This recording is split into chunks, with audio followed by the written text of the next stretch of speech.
Effective enablement for me is an interconnected system that is supporting different functions. So what I mean by that, typically someone thinks enablement is sales enablement. You'll see Gartner Magic Quadrant, Forrester Waves, there's the term revenue enablement, which plays to the idea that it's to impact all of your revenue levers. And for me, enablement is the Rosetta Stone of a company. And what do I mean by that? Your services team, they've got metrics that matter that comp is tied to. Utilization, margin, billability. Success team might be all about renewals, adoption, churn rates, net retention, whatever. Sales, it's usually bookings, new logos, expansion.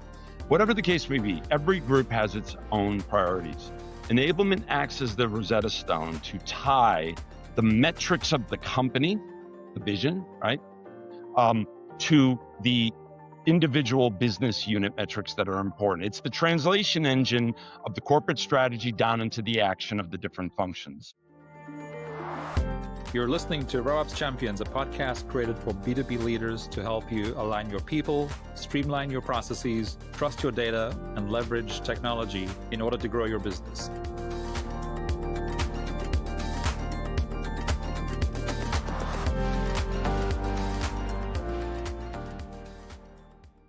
Welcome back to the RevOps Champions podcast. I'm very happy to have with me today Hayden Stafford. He's the president and chief revenue officer at Seismic, where he leads the global go-to-market organization across sales, customer success, partnerships, and professional services. With more than 25 years of experience in go-to-market leadership at companies including Microsoft, Salesforce, IBM, and Pegasystems, Hayden brings deep revenue operations expertise and a track record of driving growth at scale. Hayden, welcome to the RevOps Champions podcast. Thank you, sir. Thanks for inviting us and hosting this today. Delighted to be here with you in this midwinter day that we're both going through. Yeah, no, it's going to be a fun conversation. So, Hayden, you've led major go-to-market teams at Microsoft, Salesforce, IBM, Pegasystems, and now Seismic. What early experiences shaped the leader you've become? Wow. Look, I started in services. One of the companies that left out, I was actually there for a while, was Ernst & Young. I think that grounding in consulting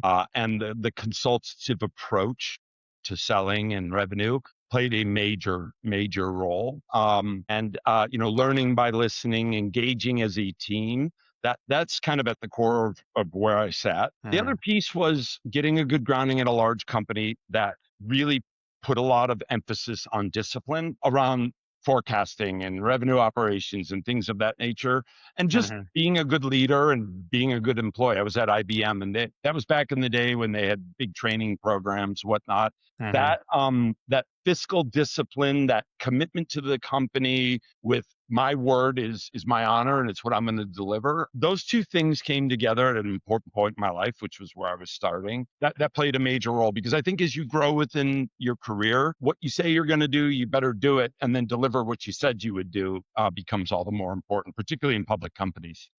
Yeah, no, I could see that. I think one of the other things that I've learned from people who've had that sort of consulting experience, and especially if you've been successful and then gone on from there, they seem to have a higher emotional intelligence, which seems to come in handy as well, both internally and externally. I agree. And I'll tell you what, I mean, I've seen all sorts of leaders. I've seen the intimidation leaders. I've seen the inspiration leaders. The best that have that 50-50 split between EQ and IQ. You know, I'm always impressed by high IQ folks. They tend to not be quite as good on the kind of the people development and whatnot. But I'm a strong believer in that as well. Yeah. Awesome. So Hayden, you've spoken about the tension between fast-paced sales environments and the structure that finance teams require. What was the most difficult example of this tension in your career, and how did you resolve it? So many examples. I mean, look, fundamentally, the role of like a CFO and a CRO are a bit at odds. At odds from the standpoint, my goals, what I'm looking to do is in the here and now, taking down what's in front of us, delivering for the quarter. Of course, we have a longer term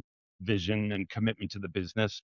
Whereas on the flip side, you know, your CFO is thinking about their LRP, their long range plan, and how to deliver on those commitments. And when they're approving things or declining things, it's based on how that works within the longer range plan. So there is a natural tension. I think for me, Brendon, it's anytime you get into a downturn, that's where it really starts to show. I've gone through two major ones in my career. I led a big chunk of Wall Street for IBM during the big global financial crisis, 2007 through like 2010. And then I would say that the last 3 years, 4 years have been a bit of a downturn. A little different. Back in 2007, it was a wall shut, a door shutting down, and everything stopped. What we've just gone through over the last 4 years is a little bit more on, off, on, off. And so it's during those times when the fundamentals of the business change, the behavior of your customers change, that's when it's most acute. And you need to be able to sense and respond based on that. I met the CCO, the Chief Customer Officer of one of the world's largest shipping companies. I met him in June of this past year, right after the tariffs all came. You want to talk about a difficult job, is sensing and responding to an immediate, like unforeseeable influence within your business and needing to react to it. Don't ask me what he did because I don't know all the details. But when these tariffs came, man, it was suddenly get stuff out the door before the tariffs hit. The ability to sense and respond to that signal that differentiates success from failure, and that alignment with the CFO that, hey, things are a little different right now. Let's make sure that I'm set up for success while I mutually agree to your success in the long run. Yeah, really good. Okay, well, let's jump forward now and into Seismic, right? So because of what you do at Seismic, you and your team talk a lot about enablement, hundreds of times a day. How do you explain what enablement is for anyone listening not familiar with it in the business and revenue context? So, I always use this saying all the time. It's a bit overused. If you ask 10 people what enablement is, you'll get 15 answers. It truly is different to everyone, right? For some, it's training, it's onboarding, it's the annual certifications. For others, it's a heavy hand in what you say, what you do, how you respond, what you share, what you don't, and of course, training. For me, for us, what enablement is giving the right context for the right customer at the right time, right? And making sure that the right content has that context for the right customer at the right time, and doing so within the flow of work. So enablement isn't, here you go, here's our new products, we're launching it, take all this training, read this stuff, and you're on your own. Instead, think about a new product launch and being able to launch that and seeing how the team is behaving, how they're reacting, what they're saying in meetings, what's the response from customers, where are they getting tripped up, where are they getting excited, and using that as positive reinforcement to bring back into the system to ensure that things go smoothly with that launch. The number one failure of a company, and the world is wrought with it, is when they launch a major product. A lot of R&D goes into it, a lot of investments, and they launch it. And then at the end of the year, how are we doing? I'm being a little facetious. They don't wait till the end of the year. But it's typically looking at a lot of lagging indicators that indicate the success of that new product or that new sales play or that competitive campaign. True enablement, transformational enablement, is when you have a program set up that the entire company, the product team, your CEO, the CRO, the head of enablement, the marketing team, are able to see more of the leading indicators. How is the engagement going? How are customers taking the new messaging or the new product? And being able to tweak what you're doing based on the signals coming back. That to me is enablement. Yes, there's training. Yes, there's content. And yes, there's customer engagement and all those people, all those different processes. But it's doing it within the flow of work and being able to react in real time. That's true enablement. So in the context of revenue operations, obviously there's a very strong relationship between enablement and revenue operations. But as you were sort of giving your explanation of enablement there, what you're touching on, and that we see a lot also at Dynamico as we're doing implementations and optimizations of tech stacks and the processes that drive them for our clients. Change management is a big component. And you could probably ask the same question about, well, what is change management? A lot of people say, well, it's training. How do you, I guess, talk about enablement through the lens of revenue operations?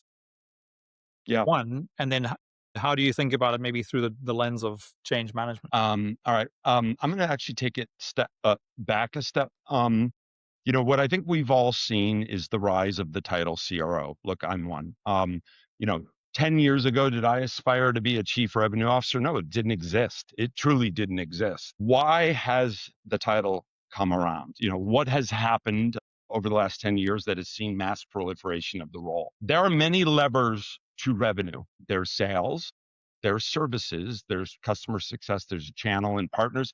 Heck, there's even marketing. The role of the CRO is customer buying behaviors, and the pattern of buying is different. And therefore, every revenue engine, every one of those levers needs to be optimized and working with one another in order to achieve your end outcome. Yeah. You can only do that when you have a well-plumbed revenue system, if you will, right? Like the system of revenue, it's not just I have a sales booking. It's my success and support team that's supporting you with an open issue, recognizing an opportunity of a lead that then efficiently gets picked up by the sales team, and so on and so on.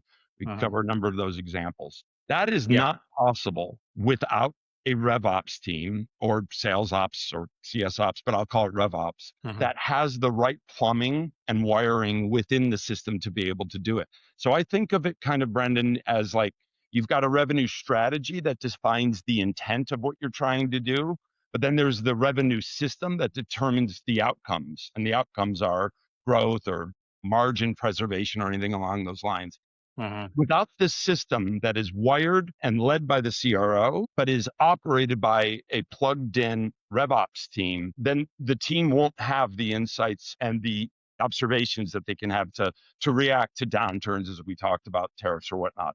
Now, where change management comes into that is, I talked about at the very front of this conversation, I talked about EQ and IQ. I started to hear the term AQ. I don't know if you've heard that.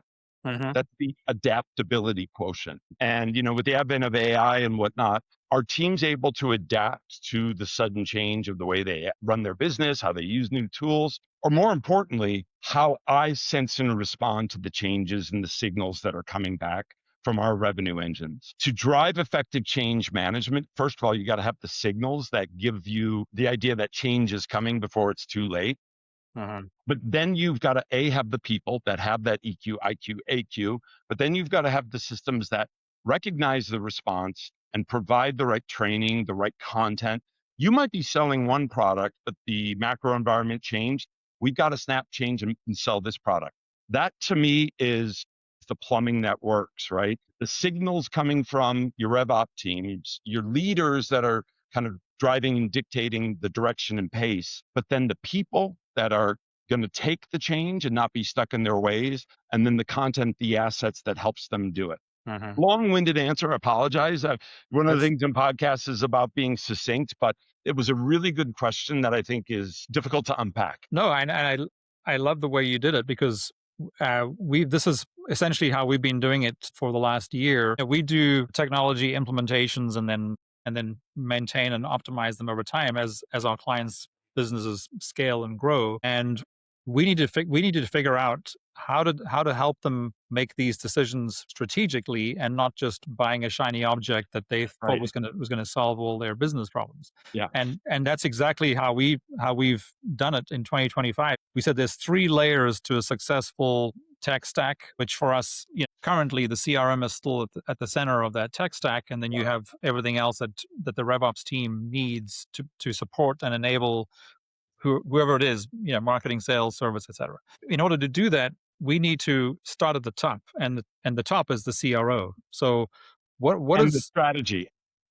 Exactly. So the leadership team comes up with the strategy. The CRO is responsible and accountable for making sure that strategy is made real in a given period of time, whether it's 90 days, a year, or a longer period of time. Yeah. And from the CRO, it then goes to RevOps. And what that allows us to do is just, kind of like we're doing, is like you're able to zoom out and realize what's important before you zoom in onto the things that happen. Brendon, you are so right. Like, I think about the sales operations team back in the day when I was on Wall Street with the global financial crisis. It was there to purely give you the data set, to review your pipeline, to look at, standard data. I call it reporting the news. Where I'm seeing RevOps, I mean, we've just hired several new folks within our RevOps team. You're looking for that team. It's evolved such that it is a strategic part. The RevOps team is on my leadership team because they're not reporting the news, they're making the news, right? Because they're pointing out areas within that revenue system that might be failing or falling behind. Yeah. And so, for me, that connection, they don't have to report to me.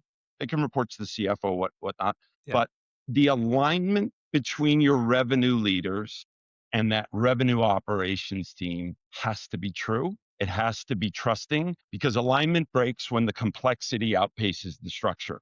And if you're adding too much complexity in, things break.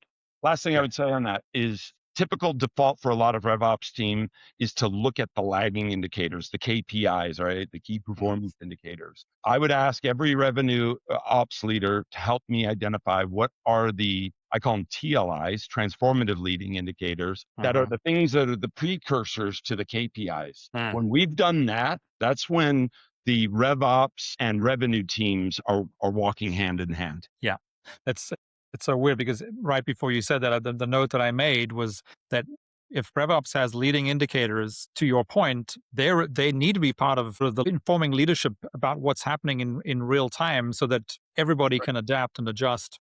That's right. I speak to and it's always been this way. I work with our head of RevOps more. I connect with them, Slack, email, as well as calls, more than any one of my direct reports. Yeah, That's that's a lot awesome. about the importance of the relationship. Yeah, well, and the importance of the function, right? Yeah, Yeah. really good. Love it. So you kind of started going there. So at Microsoft, your team drove significant revenue growth for Dynamics, right? Yep. And so what unlocked that level of transformation? You started talking about how what we've been talking about for the last couple of minutes is what essentially drives transformation. So what unlocked that level of transformation for you there? First of all, you need to have the commitment. It had been, and I can say this because I'm a redhead and I am a stepchild, actually. It was the ugly redheaded stepchild of Microsoft. It was the business applications group that talks to front office people. Honestly, it was a satellite. And our office was way off campus and whatnot. They didn't understand it. Right. It was largely a CIO/CTO sale where you're counting headcounts and licenses for our office and whatnot. So you need the intent. And the big catalyst was Satya Nadella. It's no coincidence that the Dynamics business took off at a time. I joined 4 weeks after Satya took over as CEO. He had actually ran Dynamics in his past. He understood the value and the recognition that the front office applications are throwing off data that, coupled with the productivity applications and the data that throws off that someday is going to be hugely valuable. So the intent was incredible. For us, the big move was the decision to get more balance. First of all, we had to build a better product. Of course, do you have a good product? Does the product have the right fit? Is it matched for the market? But then it was a massive shift, Brendon, from a partner-led, mostly mid-market motion to where it concluded, but not concluded, it's still going, when I left, which was largely enterprise direct sales motion. So that transfer took a little bit of time, but for us, we played with incentives. But most importantly, what we started to do for the partners was they largely had their own sales team doing their own thing. We built a marketing engine and we built a support engine that was building the visibility or the intelligence of where the opportunities were. And with Dynamics becoming more and more of an integral part of the corporate strategy, the partners got in line. So data, we were providing them a lot of information around customers, customer intent, customer signals. And we started working with them where there wasn't friction between the partner team and the sales team. And then the lift took off. Now, a lot of other things, product, of course, and as I said, leadership. But when you use the data to your advantage to help somebody else, and it becomes a win-win for each other, and we built incentive plans and incentives for the partners that helped. That was the escape velocity for us, was taking our own data, using their data to build a view of what's possible. Yeah, It was a hell of a time, Brendon, because we were an unheard of distant fourth or fifth CRM, mostly mid-market ERP, undoubtedly now number 2 in the CRM market. They don't want to be and never will be number one in the CRM space. And in Right. the ERP space, you'd be stunned at the number of customers between SMB all the way up to enterprise. It's a very large number. And people don't know that, go with the Oracle or SAP core, but then the spokes, you've got Dynamics ERP everywhere. Yeah. Yeah. Well, and it's interesting that you talked about, and it's no coincidence that you started off there by talking about Satya, because everything starts with a leader who has the vision, the courage, the conviction, the commitment, right? Because with that, everything else becomes so much easier, right? Yeah. Especially someone as incredible as he is. Whenever something comes out of in an interview that he's with him, I always consume it because I learn every single time. Yeah. And by the way, what is said in the press is true. I mean, I've had plenty of interactions there with them. It's true. But there's something else here that's really important. And I've actually stolen it from Microsoft. I changed it into my own way. They have their kind of guiding principles, and I have changed them into my own leadership principles. And they're different. It's clarity, empowerment, and accountability. That's the way I try to operate. And one of the most important piece of those three is the clarity element. And in leadership, if you're going to make any change, you're going to drive any new behaviors, reinforcing that clarity isn't just saying something over and over and having it super crystal clear. It's reinforcing clarity with other things like how you build your rhythm, your business rhythm, and your cadences, how you build your compensation plans that reinforce what you're trying to communicate. And, in his case, we are going to act as one company operating as one as opposed to competing business units. In my case, it's we're going to go expand in this geo, or we're going to drive more, in financial services, building all the systems that support it. And then empowerment, clarity, empowerment, accountability. Yeah. I don't know the answer of what is going to resonate in Madrid, Spain, or Canberra, Australia, or Singapore, or Peoria, Illinois. My team does. You empower them. Doesn't mean go off, do whatever you want to do. Work off the clarity of purpose, but stay within the guardrails and do it your way.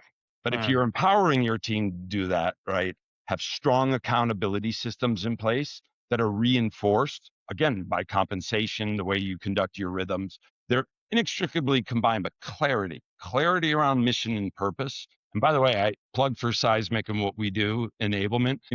What our former CEO had said, enablement really takes the ideas that are created on the whiteboard in the boardroom and brings it to the keyboard of the frontline troops and makes that translation possible and happen. So clarity is incredibly important, and translating that into action is even more so. Right. Which if you kind of boil that down, and which you did a really good job of now, is it really comes down to its leadership, right?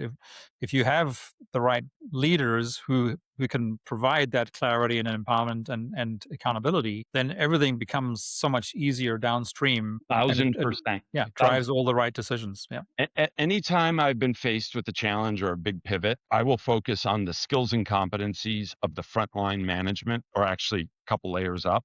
That's where you'll get your biggest scale function, as opposed to driving, skills and competency programs for the individuals. Yes, you need to do that. But if you don't have the right leaders. Yeah. That's so like our framework here for revenue operations is people, process, data, and technology, because, and we learned that, through trial and error primarily over the last 7 or 8 years, where, if you didn't have the right people, which includes, leadership and all the things that come with leadership and people, then all the decisions that happen downstream are potentially completely misinformed. Yeah. Anyway, so I want to get. You can build the business systems that reinforce that. Just makes it so obvious. You look left, you look right, and it's the mission, the vision is right there in your face. Yeah, absolutely. It's simple, but it's hard. Yeah, it's not again, just finding the right people, I guess, is what it comes down to. But let's get back into. So you describe enablement as a strategic engine rather than a training function. So how do you, which I think is a really good point, and I think I want to re-emphasize that, but how do you define effective enablement, and what are the non-negotiable elements? Yeah. Effective enablement. Okay, It's a great question. Effective enablement for me is an interconnected system that is supporting different functions. So what I mean by that, typically someone thinks enablement is sales enablement. You'll see Gartner Magic Quadrant, Forrester Waves, there's the term revenue enablement, which plays to the idea that it's to impact all of your revenue levers. And for me, enablement is the Rosetta Stone of a company. And what do I mean by that? Your services team, they've got metrics that matter that comp is tied to: utilization, margin, billability. Success team might be all about renewals, adoption, churn rates, net retention, whatever. Sales, it's usually bookings, new logos, expansion, whatever the case may be. Every group has its own priorities. Enablement acts as the Rosetta Stone to tie the metrics of the company, the vision, right?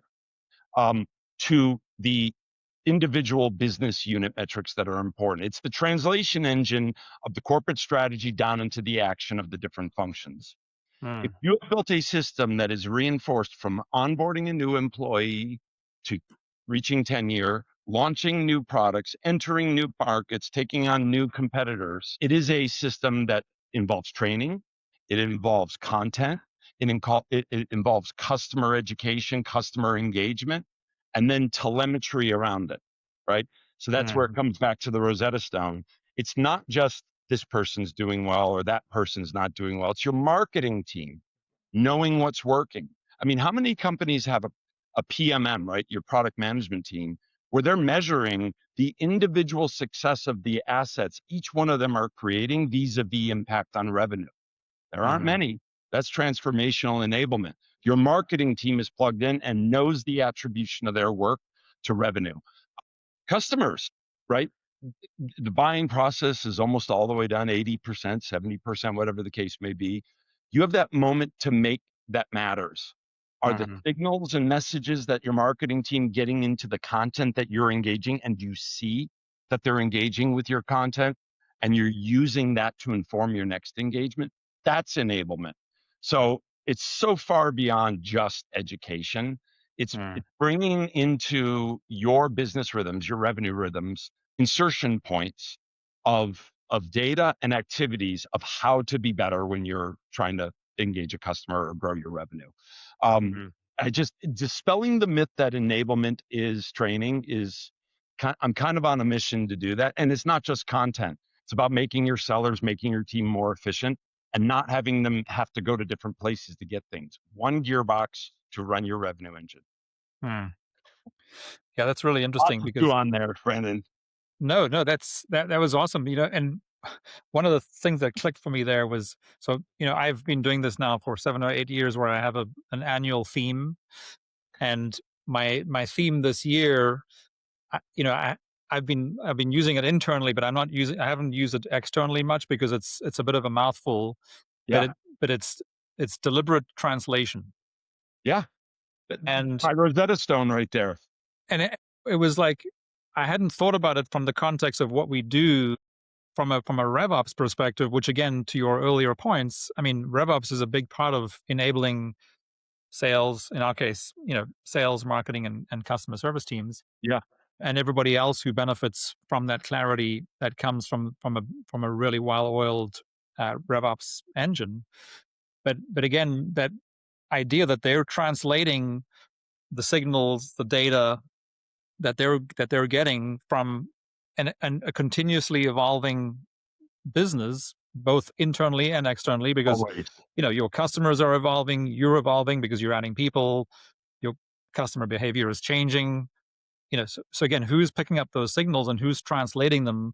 First of all, and eventually it's going to get to the CRO and the CEO to make decisions, right? That's right. And we talked about the RevOps leader and the CRO or sales leader being connected.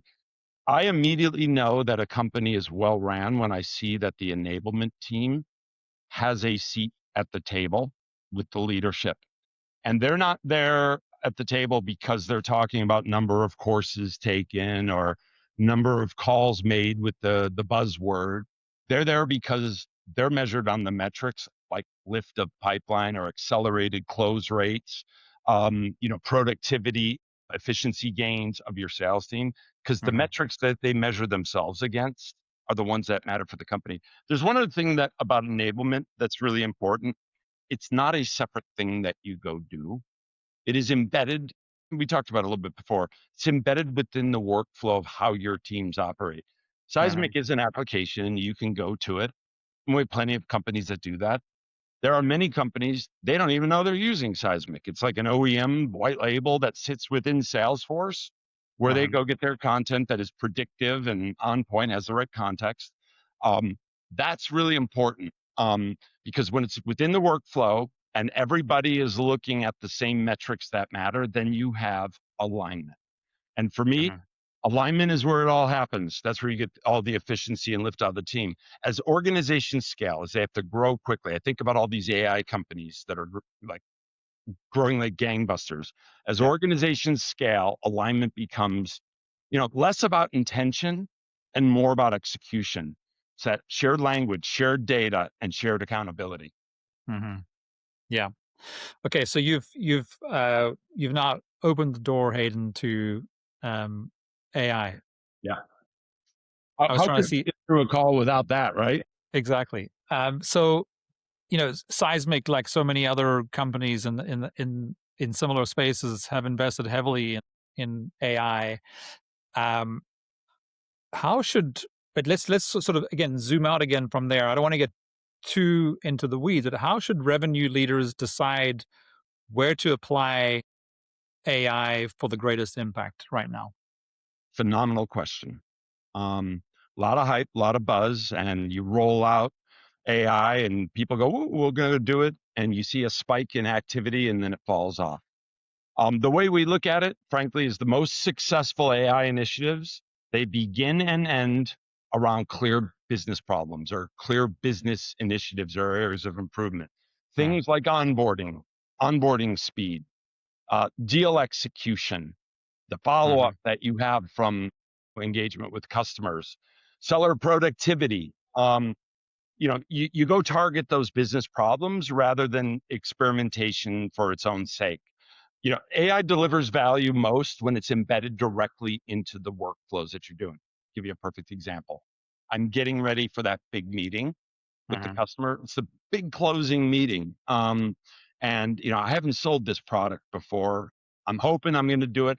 And if I do it, I'm going to make President's Club.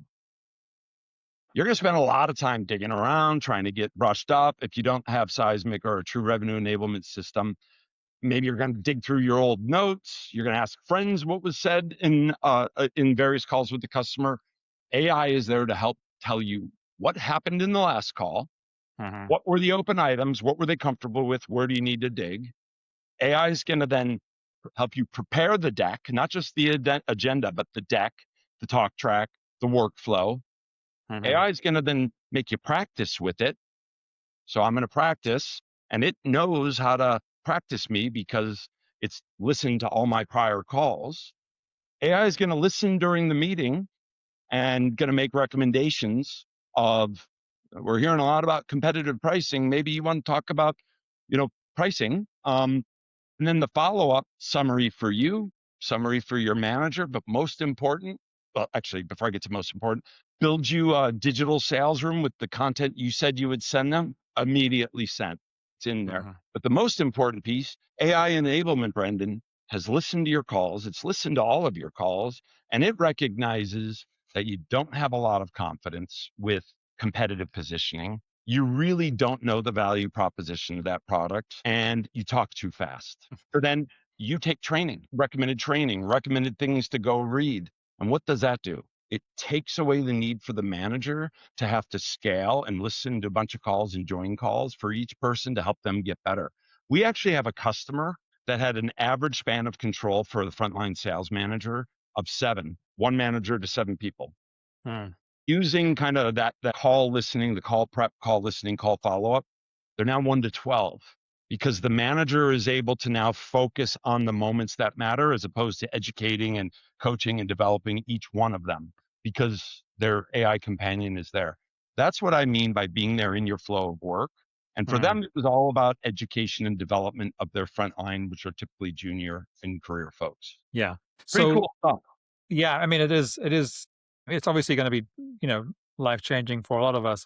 So you've noted like a growing need for AI literacy across go-to-market teams. Yeah. What do you think that the next 2 to 3 years of AI adoption will look like for sales and customer success? Well, first of all, I think it has already provided massive lift on the prospecting, like your BDRs, your SDRs, your sales development. Getting that message together that is personalized and relevant. By the way, if your enablement system is tied to CRM, you can personalize everything. So it's had a huge impact there. I think there Yeah. are two areas. This is kind of a seismic statement, but it's also my own statement. There are two areas where it's going to have the biggest impact is real time. We're already doing real time training. If you, Brendon, prefer listening, like podcasts, learning by listening, I prefer by reading or watching. Yeah. AI will create training based on your own learning style. But where I Mhm. think it'll really take off is when it will be preemptive, proactive, building content. Like not just here's a document to a lot of other customers look like this one, felt like this one, so go share this. It'll be, we recommend this document built for you. And we are Right. down, we are well down that path. AI right now, you go ask it to build something, it's not on brand, it might be a little wrong, and you've got to go clean everything up. But what about if it's already in your standard template, font, color? It's got all of your on point branding and messaging. That's one. So think Mhm. about all the time wasted building documents and presentation. That's number one. Second one is more of that in meeting, the meeting preparation, meeting execution, and meeting follow up. I think your average seller can probably handle 19 concurrent opportunities, some early stage, some late, typically 3 to 5 active in quarter deals. I think you will be able to see significant lift in scale of ability of an AE to do more deals because more of the back end work, the leg work, the heavy lifting, the administrivia is done Mhm. by AI. So you'll get huge productivity lift out of a smaller workforce with more revenue from them. Yeah. That's the nirvana for me. Yeah. Yeah. No, that's which of course is, I'm sure, is attractive to not just to you and me, but anyone listening, right? So as we sort of start to wrap up here, for business leaders who want a more aligned and effective revenue org, what is the first change they should make on Monday morning? Okay, if you're a CRO and you're not regularly meeting with your head of enablement, start that today. When you run your leadership meetings, in my case, you mentioned all the functions under my remit. Ensure that your RevOps leader and your enablement leader, and I'd add your marketing leader, are an equal part of your leadership team. The Mm. next piece is how ready am I or my colleagues to be able to answer the question when the CEO comes and says to me, that new product launch, how's it going? Are you able to answer that? Typically, most will go to their enablement person, say, how are we doing? How the team's doing? If you can't answer that question with a dashboard or two, make sure your enablement team is empowered, listened to, and by the way, measured on the metrics that you're measured on, not things like lessons taken. That's the biggest thing. That's where I would start. It's Mhm. crazy, Brendon. I'll meet CROs and we sell to CMOs, CROs, and COOs. Those are our primary buyers, and it is roughly a third, a third, a third. I'll Mhm. meet CROs that'll be like, I'm not interested in talking to go talk to my enablement person. I tell my team, stop the pursuit. Don't even go there because you might win the deal, but you're probably gonna churn in a year Yeah. or two. Yeah. So that would be where I would focus And is yeah. And when you say leadership team, are you talking about your revenue leadership team or your leadership team, like the no, my company leadership? revenue leadership Yeah, teams. revenue. Yeah. Yeah. Okay. Just wanted to clarify. I call it the GTML, the go-to-market leadership team. My Okay. services head, my sales engineering, my North America sales lead, so on, so on, so on. Right. Right. Okay. Last question, and I'm going to let you go. Thank you so much for being here, Hayden. What other single learning from the last year is one you think either myself or our audience should consider if we aren't already aware of it? What single thing over the last year that you might not be aware of that you need to be? That's the Yeah, essence. that something that that really clicked for you, or that you really focused on in 2026. Yeah, it's gonna be awful, like the cliche of everybody. Is your team properly using AI? What I have learned, we launched Salesforce Agent Force. We launched Microsoft Copilot, a lot of fanfare, big spike in usage and adoption. Are they using it? And dig into why not? Because I guarantee you, for your listeners, the bulk of their team are not going to be, their teams aren't going to be using it. Right. AI delivers the most value when it's embedded into the daily workflow and it's paired with the enablement, the activities that helps them act on insight, right? Not generating it, it's acting on insight. So that's what I would say is Great. go unpack why the team isn't using it, because the lift you're going to get is unreal, as we've seen, as I mentioned, in several parts of our business. Yeah, I think that's really good advice. Don't leave it up to somebody else would be my message. You go Yes. figure out why it's not being adopted at the rate that it is. Yeah, and speak out when you see an opportunity. Yeah, that's really good advice. Hayden, thank you so much for joining me. I look forward to a conversation again sometime in the future to learn more from you, and I'm sure our audience is going to be learning a lot too. Hey, thank you, Brendon. And I appreciate your time, and thank you for having me on. Absolutely.